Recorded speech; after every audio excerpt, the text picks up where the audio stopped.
I just received from POLONO this thermal label maker, the PM220S. Comes in this nice box, some info on the back, a place to scan for the app. Let's get into this. So we open it up, and here's what you have. You have the kind of a quick start guide, I guess you'd say.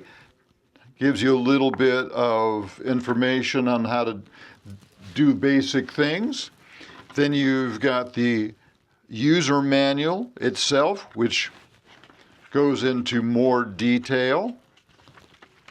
And you have a USB to USB-C charging cable. I like the fact that there's no batteries.